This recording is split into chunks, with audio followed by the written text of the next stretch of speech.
Welcome, everyone, to our incredible Season 10 Grand Finale. This has been our most epic season ever. Yeah! You're about to see the best 3 home cooks in America, and they're all going to be doing battle right here under the bright lights of the Masterchef Kitchen Arena. It's time to welcome our 3 amazing finalists. First up, we have a 45-year-old factory worker from Georgia. Please welcome Dorian. I never thought in a million years I would be in the MasterChef finale. I've been waiting for an opportunity like this since I was a little girl. Now I'm standing in the finale, and it's the beginning of the rest of my life. Life before MasterChef was very tough. When I was working at the carpet factory, the first thing that would come into my mind just driving up is that I didn't want to be there. It wasn't what I wanted to do. Cooking is where I find my freedom. So the moment I got my apron, Let's get this on. I could not believe a dream was actually coming true. Mommy got an apron! Throughout the competition, I've unlocked dishes that are in me that I didn't even know I had. Beautiful.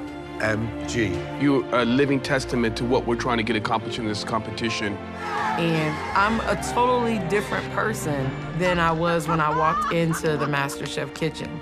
If you'd said to me 2 months ago that it'd be plating like this, I'd never believed you. It looks like something that we would do at Alinea. It won't get any better than that. When you go home, you realize how important the win is. I look around at my children and I look around at my home, and I just think of how much more I want for me and my family. Going into the finale, I want to be true to the flavors and the ingredients that I grew up with. This is a very personal menu for me. My mom has always been my inspiration, and this menu is my tribute to her. Mom, are you going to win MasterChef? Yes, ma'am, I'm going to win MasterChef. My dream to have my own restaurant is right at my fingertips, and it doesn't have to stay a dream now. I'm not going back to being a creoler. I refuse to let that be my end. My end is going to be winning MasterChef, and I'm not going to let this opportunity pass me by.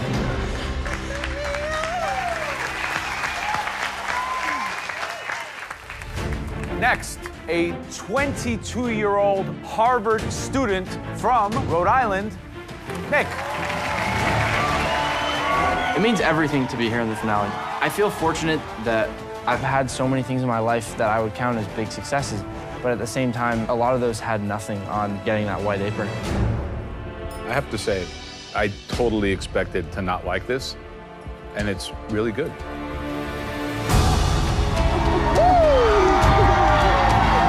I came into this competition as a simple-minded home cook, and being here has been a once-in-a-lifetime opportunity to do stuff that I'd never done before. Nick, this is a very intellectual take on a surf and turf with the prawn aioli. I just love that creativity. And to just take massive risks. You have something that is somewhat common, presented in a very unconventional way. It's really nice. Thank you, Chef. Amazing. Thank you. Good job, Nick. Man, it's good. It's good.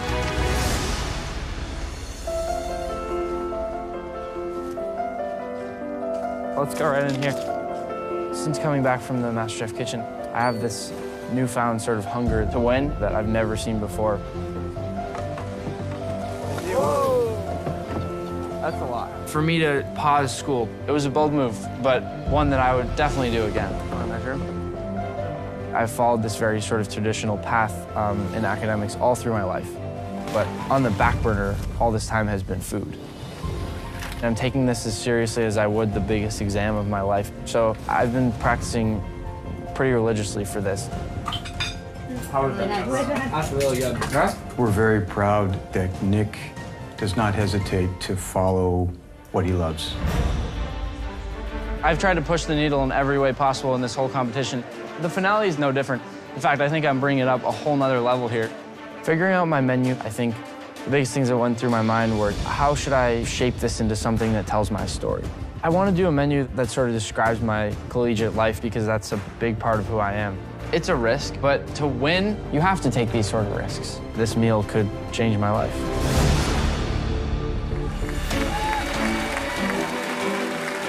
And finally, ladies and gentlemen, a 31-year-old former Army interrogator from San Diego. Please welcome Sarah. Coming back into the MasterChef kitchen, it's really just a dream come true. And I feel like every step in my life has led to this exact moment. I grew up in a really poor family, so it was either you get scholarships or you join the military. The military toughens you. And coming into this competition with that mentality has given me a huge advantage. You've nailed a rack of lamb. It's the kind of dish that I see in the top 10. My journey in this MasterChef kitchen, it has been such a roller coaster. Kim, you're in charge of the chicken station. Stay focused on that. Buta, you help Kim with the chicken. Copy. But overall, it's been the most gratifying thing that I've ever done. That is perfection. I've never seen such a beautiful, artistic piece of fried chicken.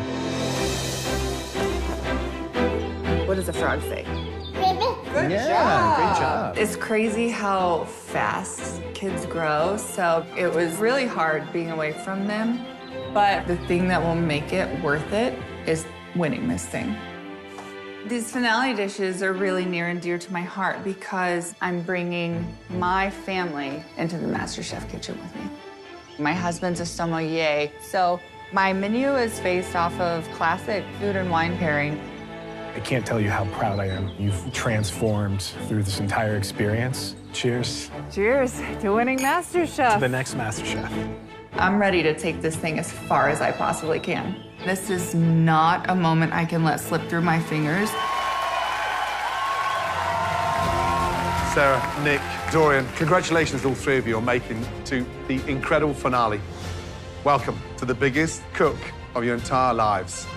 Dorian, you're the oldest contestant ever in the finale. How are you feeling right now? Being the oldest in the finale just lets you know that you never give up. You just keep pushing forward, it'll happen. Nick, you are the youngest competitor that's ever been in the finale at 22. I've seen you push the creative envelope all season long. Will your menu reflect that this evening? Absolutely, Chef. Yeah, the creativity, I try to push it as hard as I can, and I'm gonna keep doing that. Sarah, you've admitted that you were underestimated in the beginning of this competition. I mean, I've been underestimated for my entire career. People don't look at me and think I was in the military, but, you know, I'm here to bring my A game. All of you, you're not here alone. Your friends and family are here to give you all their love, all their support. Now, Dorian, you have your husband Charles here, your sons and your daughter. Charles, welcome back, sir. Any last words of encouragement? Dorian, go out and do it. God is with you. Your family's with you. We love you. Of course, Nick, you have your parents here, Chris, Sudi, and your brothers. Chris, it's every parent's nightmare when your child leaves Harvard to go and pursue a job in the kitchen. Yeah, he's made it clear this is his dream, and he wanted to follow it, and we wanted to support that. And I think he's really found his direction. Sarah, you have your husband, Michael, your mom, and kids. So, Michael, all alone, 3 kids under 3. The sergeant's gone. You are in charge of the platoon. You look exhausted. Does she have what it takes to deal and to cook in this immense pressure of this finale tonight? I've never met anybody who's dealt with more pressure in their life. You know, she can handle anything. As well as your wonderful families here to support you. Give it up for Season 10 contestants up on the balcony. And previous MasterChef winners. Come, guys. Well, everyone, this is Season 10. So, for the winner, we have our biggest prize package ever. You know that you'll get the title, right? You'll get the trophy, and of course, $250,000. But that happens every season. This season, one of you will also win a complete, top-of-the-range, state-of-the-art, stunning Viking kitchen. Win here, and your kitchen back home will truly be worth of a MasterChef. And you'll get the greatest prize of all, because for the first time ever, 10 seasons, the winner of MasterChef this year will get to train in each of our restaurants. Trust me, that is a prize that money truly can't buy. There's only one thing standing between you and winning all of that. A perfect 3-course meal. One stunning appetizer, an incredible entree, and then a beautiful dessert. Please tell us about your menu, Dorian. We'll start with you. My menu is inspired by the homage of my mother in Georgia. I'm taking components of my mother's cooking and I'm telling a story of her. Beautiful. Nick? So my menu follows a college theme. It's pretty fun, playful. And then I have a lot of sort of family background influences in there. Sarah? So my menu is inspired by my husband, who's a sommelier. And the dream is to open a set-course food and wine pairing restaurant in San Diego. Listen, they sound amazing, ambitious, and definitely risky. Big question is, can you pull it off? It's time to start the appetizer round. Now, listen closely. You'll have just 1 hour to make your appetizers. 1 for each judge. That's 3 total. You know what's at stake tonight. Everything. Let's have 60 minutes on the clock, please. Right, Sarah, Nick, Dorian, you 3 ready? Yes, Chef. Your 60 minutes start now. Let's go. All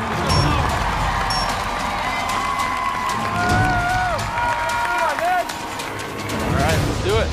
Do it. Woo. These are the 3 best cooks this season, period, hands down. Scallops. I really want Dorian to win because she is incredibly talented. She needs to stay true to who she is, but bring it at 1,000. Carrots, shoot. Oh, man. I'm totally Team Nick. I just think he's everything a chef should be, just really pushing the boundaries, and I think he just really brings something new to the table. Excuse me. Sarah, her ideas that she's going to be bringing tonight are really bold. I think she is ready to try to take this trophy.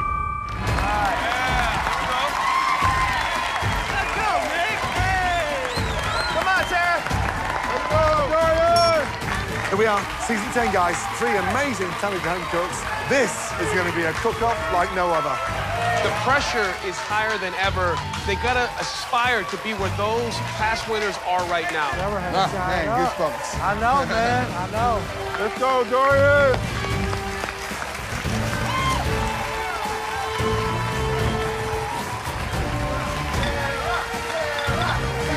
This is the culmination of season 10. Our biggest, our brashest, our most twist-filled season. Yes.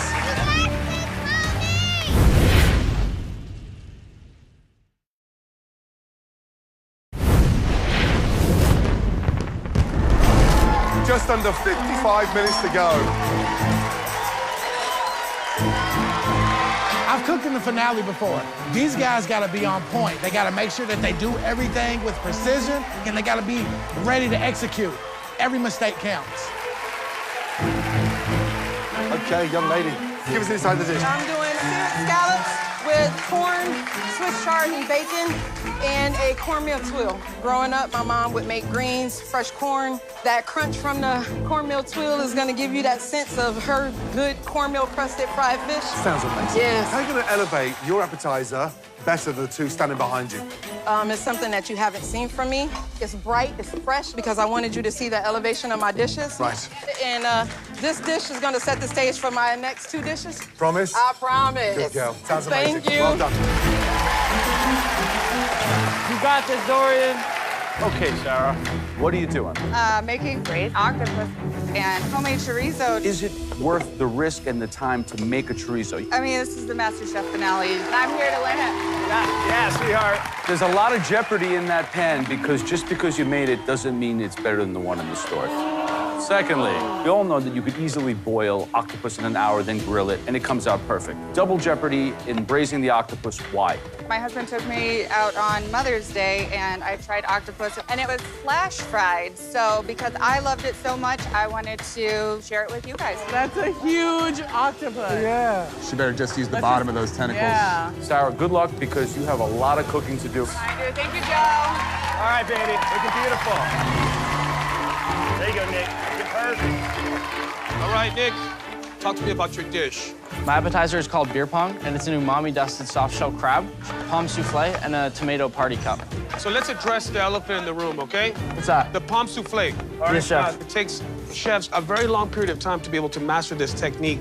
Do you feel it's gonna have a place on your dish? It's gonna be the ping pong balls for my beer pong. Gotcha. Beer pong.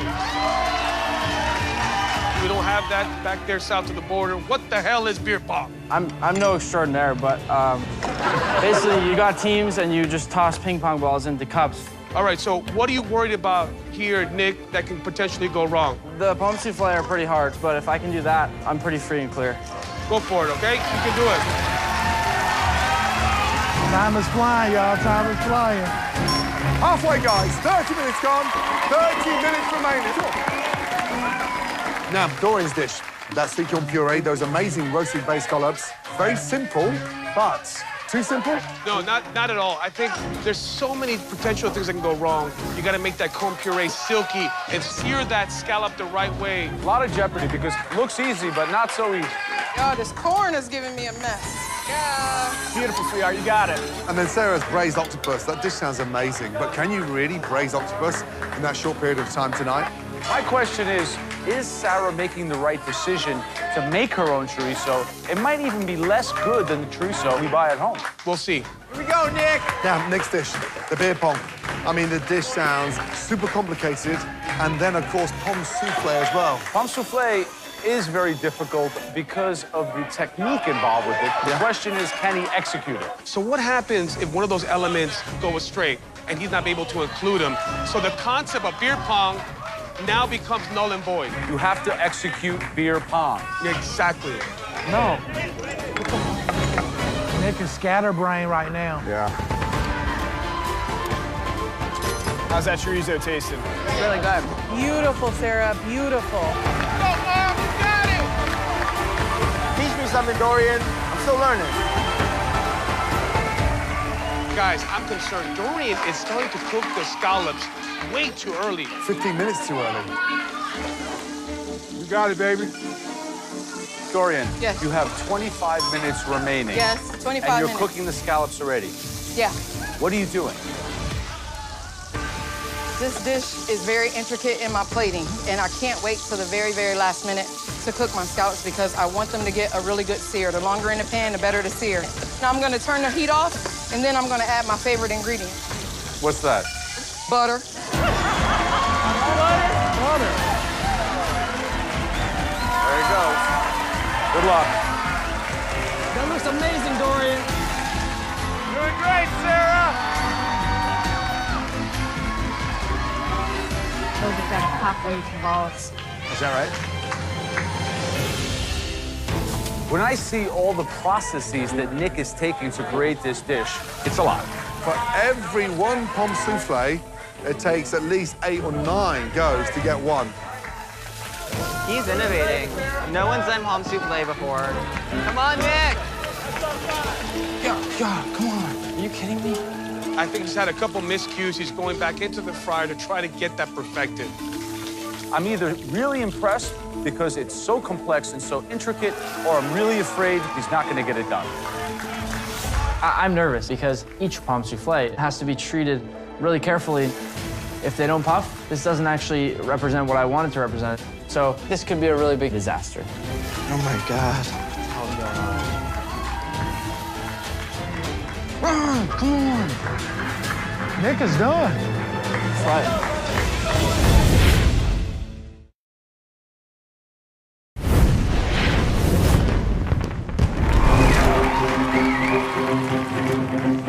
Come on. Nick is done. That's right.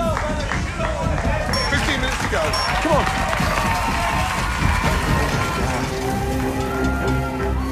Really afraid he's not going to get it done. Let it puff, let it puff. Boom. Well, he's taking out those palm souffle now, see? Sarah is frying octopus after it's been braised.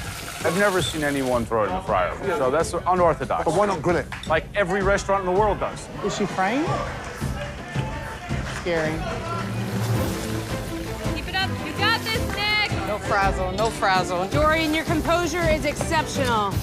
Dorian scallop. She's got a nice sear on them. The problem she's going to have now is that temperature from the scallop, they need to be identical. Dorian, those look awesome. To die for. 5 minutes to go. Here we go, come on.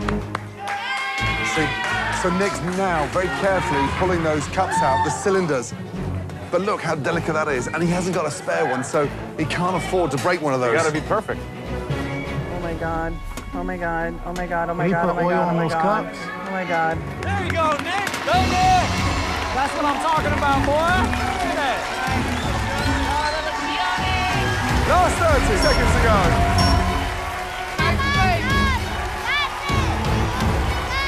Yeah. Those look great. You got it, Nick. There you go, Nick. Ooh, I am obsessed with Sarah's plates. Good. Look at Nick's hand shaking, lifting those over. Sarah's hand is shaking as well. My God, the nerves are getting to them, guys. This is where you need to compose yourself.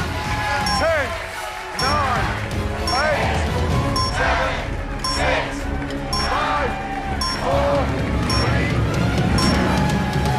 2, 1. Wow, that was very exciting. Oh my God. Beautiful, guys. Great job. Sarah used every minute. That was a tough cook, and this is the highest stakes we've had in the kitchen yet. And I just had to stay focused on getting everything done as quickly as possible. Sarah, Nick, Dorian, what an amazing performance. Now, the most exciting part of our jobs to taste those incredible appetizers. This sets the stage for the entire meal. Let's see how well you did.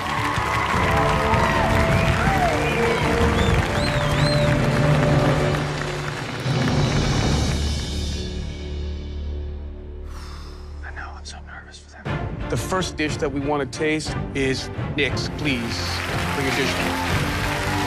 I took a lot of risk in making such a complex dish, but if I want to win, it's kind of a risk that I have to take. I mean, there's not much left after this. You either win or you go home. So there's a lot riding on this. Please, Nick, tell us what you made. So my dish is called beer pong. It's an umami-dusted soft-shell crab with pomme souffle, a green tomato and caper relish, and then a tomato party cup. And Nick, let's get one thing clear. You know how to wow. Let's get that right, because the dish looks stunning. You know, when you make highly conceptual food, you have a great responsibility to follow through on all aspects of the dish. Everything on this plate has a story. It's beer pong, right? So this is the cup, those are the pongs. This is you after playing beer pong, I would imagine, so.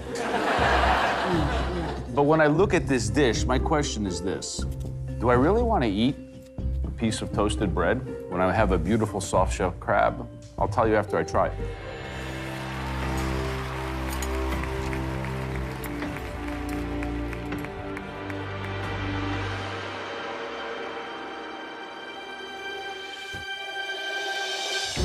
Here's the fascinating thing about the way you cook. You practice on a tightrope with no safety net. And so I have to then remove the gimmicks and get back to the heart. The hero's the crab is absolutely delicious. I mean, you fried it beautifully, it's crisp, it's elegant. I love the relish. And the articulation of getting slices of potatoes, the souffle, into these small, beautiful little discs and stay crisp like that, it's mind-blowing. But the cone and the pomme souffle, it didn't make any sense. I think that's the bit I'm understanding with difficulty. But great job. Thanks, Chef. You know, Nick, the cooking that's been achieved here is brilliant in a lot of ways. I love the play on deconstructing the remoulade sauce, but it's hard to integrate the cup. It seems a little bit superfluous. Look, Nick, there's good news and there's bad news in this plate.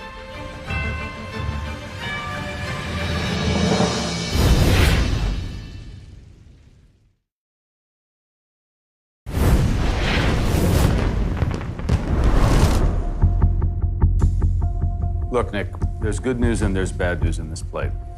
The good news is you executed diverse cookeries with precision. It's kind of like that yin and yang that I really love in my palate. You have the richness and sweetness from the crab, the super punchy acidity from the relish. And then I get to the bread tuile solo cup, which I had lots of doubts about. And I have to say that I don't agree with my associates because I think it's spot on. It totally fits with the dish, gives it another texture. It's perfectly executed and smart. Here's the bad news. Going forward, you're going to have to execute that level of cohesiveness and perfection on every other dish you do. So you set the bar this high. Thank you, Jeff. Thank you, Nick. Good luck. Next up is Dorian, please. I feel confident about the scallops. I feel that sear on them is just like a penny. It's beautiful. So I feel good about this dish. Dorian, please describe your dish. What you have before you are seared scallops with corn, Swiss chard, and bacon with a cornmeal tuile. I've accompanied it with a sweet corn puree and pickled Swiss chard. Visually, it looks beautiful. I love the sear. Was the idea to get the sear on one side or both sides? They weren't that thick, so I didn't want to overcook them by searing them on both sides. Shall we? Yes, please.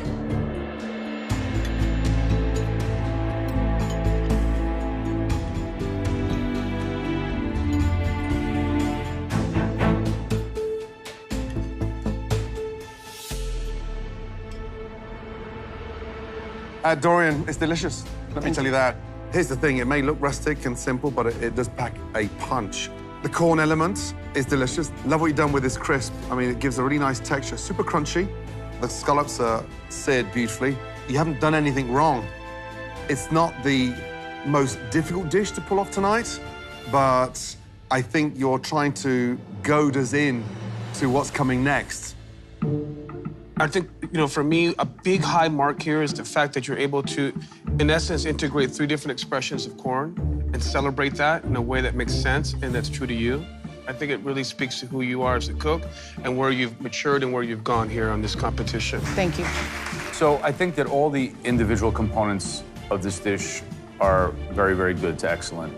I really think that the corn is outstanding. My question is, for this finale, for the Masterchef trophy and everything you dreamed of, did you risk enough? Yes. We'll find out. It's your heart on a plate. Great job. Thank you.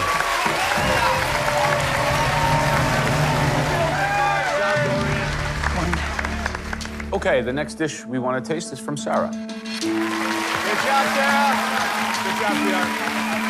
I know that I've taken a lot of risks in this dish, and hearing the feedback that Nick and Dorian got, I'm nervous about what the judges are gonna have to say. Okay, Sarah, can you please take us through this dish? So I have for you today a braised octopus with a piquillo pepper puree, a chorizo ragu, and an assyrtiko chili vinaigrette. Visually, it looks appetizing. It's inviting. It's the kind of thing that you want to eat on vacation. You braise the octopus, Yes, chef. and then you fried the octopus. Yes, chef. And why wouldn't you grill the octopus? So I recently had octopus that was flash fried, and I thought it was amazing. So I wanted to share that technique with you guys. Sure.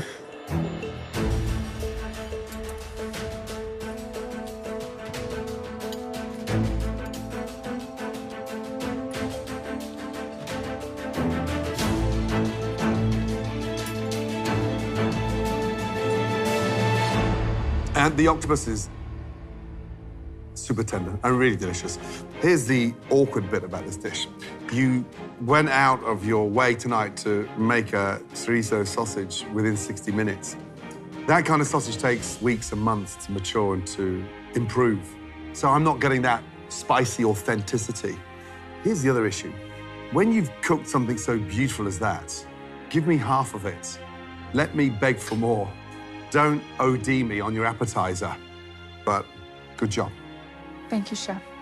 I'm gonna tell you what you've nailed perfectly, and for me, the amount of flavor that you were able to extract from the piquillo peppers, cooking them and let them be a focal point of your dish, I think is important.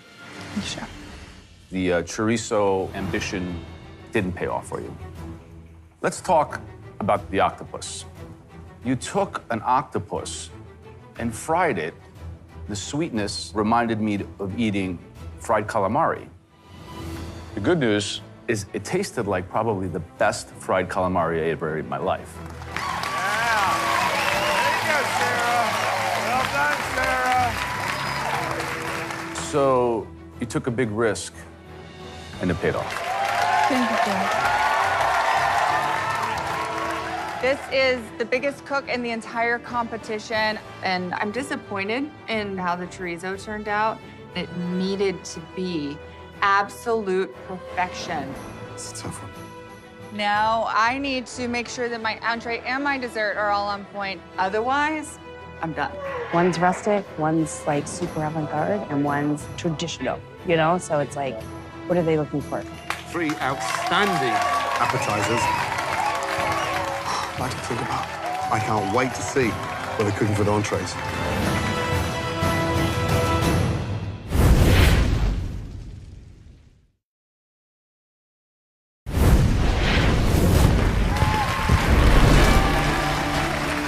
What an amazing start, Sarah, Nick, Dorian, well done. 3 stunning appetizers. But let me tell you, on the back of that tasting, it is still anybody's game. Yes, chef. It's time to get started on the entree course. This course can make or break your menu. Dorian, give us an insight to what's following that incredible appetizer. The scallops, followed by? Applewood smoked short rib with a potato horseradish gratin. And why this particular main course? Again, this was my mom's. She would always have a roast going low and slow on Sunday in the oven. And could you braise in 60 minutes? Yes. Brave. Yes. Nick, how'd you follow that dynamic, exciting appetizer? So my dish is called All-Nighter. It's a steamed striped bass with a squid ink and celery root puree, and then a black truffle and white asparagus salad. Glad to see you keeping it simple again. Yes, chef. And what does that dish speak about you? What does it say? It kind of reminds me of the late nights in the library back at school. I tried to replicate the flavor that you might get from the smell of an old book, and I'm painting that on the fish. And then I'm plating it on an old book, too. Sorry? On a book. On a book? Yes, chef. Wow. Nick, you're a damn fool. You're just something else, dude. Good luck. Holy mackerel. Sarah, how do we follow that incredible appetizer? So for my entree, I'm going to be doing an herb-crusted lamb with a spring vegetable fricassee, a fava bean puree, and a burgundy sauce. Wow, that rings a bell because you came into this competition months ago and won an apron on that lamb. I did, but I'm taking it to the next level based off of everything that I've learned from this competition. Right. Remember, we want to see 3 stunning plates, 1 for each of us. Sarah, Nick, Dorian, are you all ready? Yes, chef.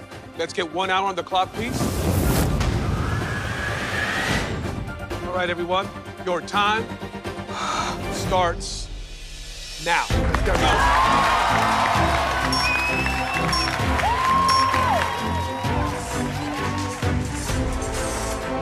Behind you, Sarah.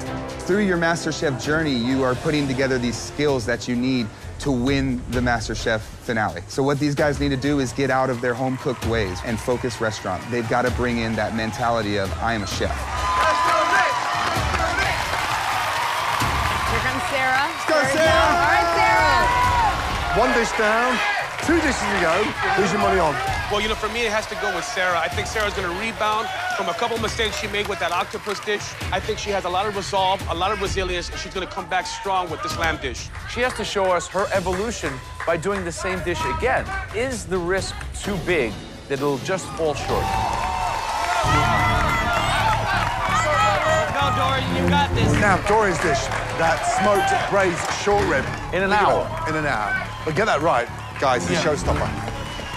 On a technical level, can you really braise a short rib in an hour? Or is it a shortcut braise? It's a shortcut braise, you're absolutely right. Yep, it is. And you got to believe that Dorian wants to utilize that beautiful liquid that it's being cooked in, and that's going to take time to reduce. Let's go, Mom. You got it. You got it, Mom.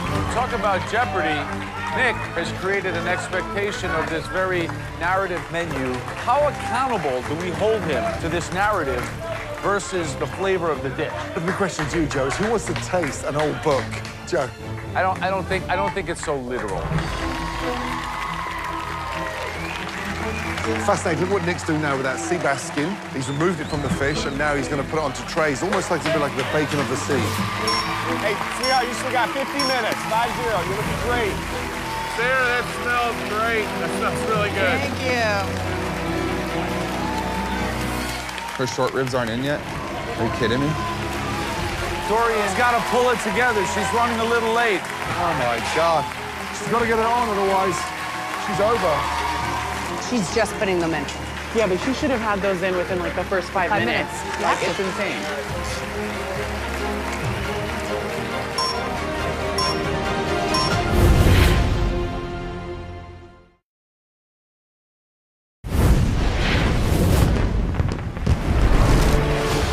"45 minutes to go, guys."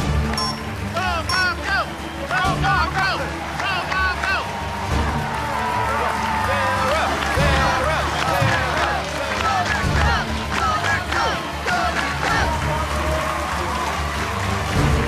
The atmosphere is like the Coliseum in Rome in here. It's awesome. Push, push, push! All right, Nick. You nailed the first course, at least in this narrative of telling your personal story. The bar is set super high. Are you feeling the pressure now of this all-nighter? A little bit, yeah, but that's kind of what an all-nighter is, right? My fear for you, Nick, is that your head is so into telling us the story. Is the food on the plate going to be tasty and delicious? I wanted to tell the story, but I think I did a really good job at making sure that I never sacrificed taste. So there's no compromise on flavor here. So you're feeling confident.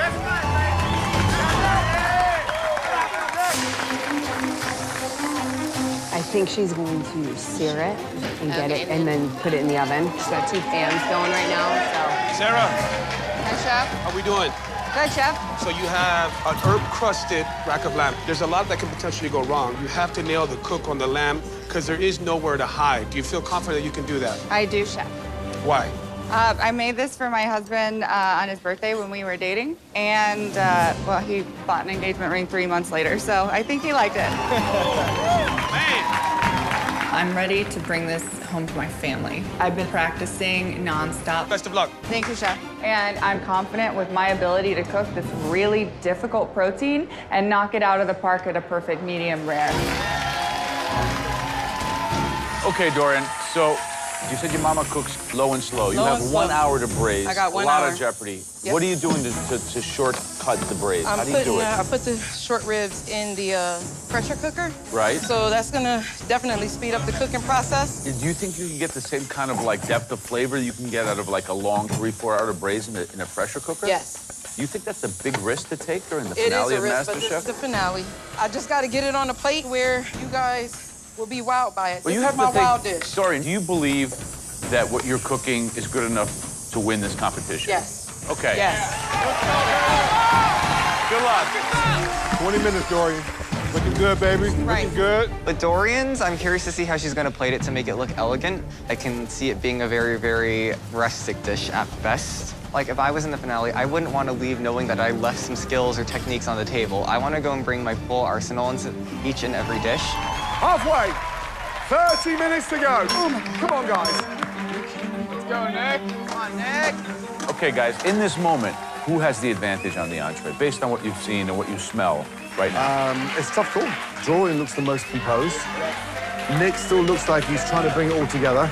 And Sarah hasn't even started on her wine sauce yet. If I was making a wine sauce with my lamb, I'd get that on at the beginning and allow the 6 minutes to reduce down to a proper intense flavor. Yeah, I think Sarah has the most to get accomplished. That's looking great, Sarah. Keep it up. Thanks, Noah. Dorian has the least to get accomplished, but Dorian has a lot that can potentially go wrong. Her future is all in that pressure pot. I kind of like that. That takes a lot of confidence. She can't afford to take that lid off that pressure cooker to check. So when would you take that off? Oh, man, I would do 50 minutes, and then you have to leave sufficient time to reduce the braising liquid and skim any impurities and fats. Beautiful, baby. Deep breath, baby. You got it. You got time. Looking great, sweetheart. She'll hear your voice. Yeah. She's focused. She's super focused. She's in her element right now. She's looking great. Guys, this is it. We're going to be crowning our Season 10 MasterChef tonight. And the winner will be coming out of the amateur world and then moving into the professional world. Yep. We have to prepare them for what it's like to work at our restaurant. Absolutely. We need a twist that will throw shockwaves through the entire MasterChef kitchen. All or nothing. Yep. All or nothing. One dish. This is it. Look at me. Stop the clock. You three, listen up. Uh-oh, uh-oh. I told you, Season 10. It is the season of twists and surprises. Oh, you gotta be joking. We are training you to be professional chefs. We have pushed the boundaries out more than ever before, so you need to be ready. This is it, season 10. So there's a twist. Now, I'd have a hard time right focus. now.